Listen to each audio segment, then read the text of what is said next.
On ne pouvait pas faire une émission sur le rire sans vous parler du documentaire Rirologie du cinéaste canadien Albert Nirenberg. Il explore dans son documentaire ce qui fait rire les gens et les différentes façons dont ils manifestent leur gaieté. Mon collègue David Thibodeau l'a rencontré. Je m'appelle Albert Nirenberg et je suis rirologue. OK. No, you cannot smile, sir. That's for Canadian passport, you can't smile. Ça fait peut-être une dizaine d'années que je me concerne beaucoup avec le rire parce que je trouve, pour moi, le rire est un sujet incroyablement important.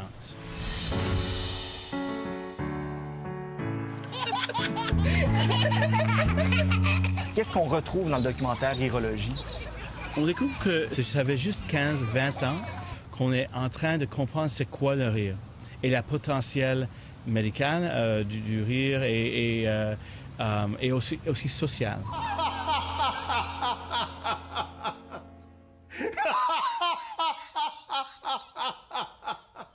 Le docteur Kataria était un médecin généraliste reconnu.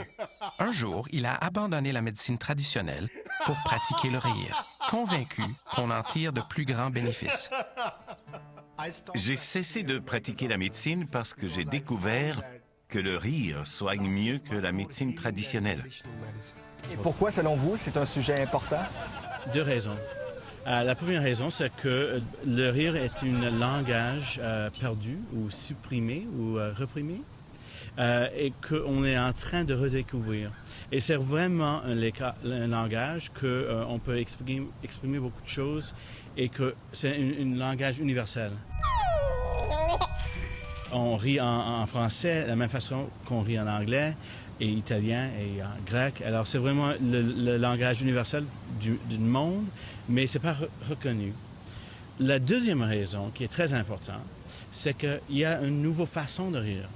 Il y a vraiment une nouvelle façon, c'est que c'est un rire actif, qu'on peut rire n'importe quand, sans besoin de l'humour. On croit que le rire vient de l'action d'alté, que tous les mammifères, en jouant peut-être agressivement, ils commencent à faire des bruits comme ça. Le son fait avec ce mouvement, ça devient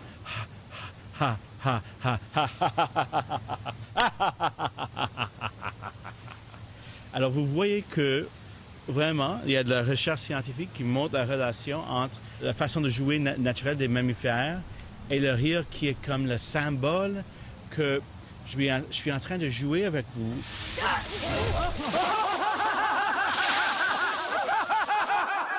C'est très, très, très vieil le rire. On croit que c'est des millions d'années que ça existe. Le langage est beaucoup moins vieil que ça. En faisant ce projet, on a fait des découvertes. Un, c'est que, oui, les Québécois ont une joie de vivre spéciale, mais ils sont en train de le perdre.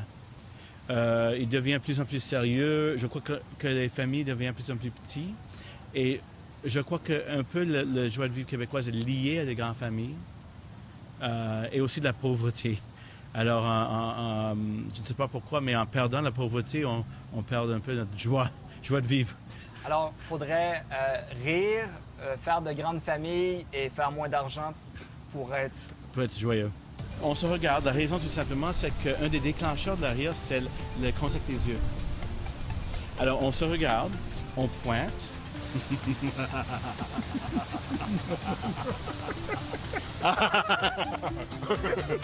À Radio-Canada.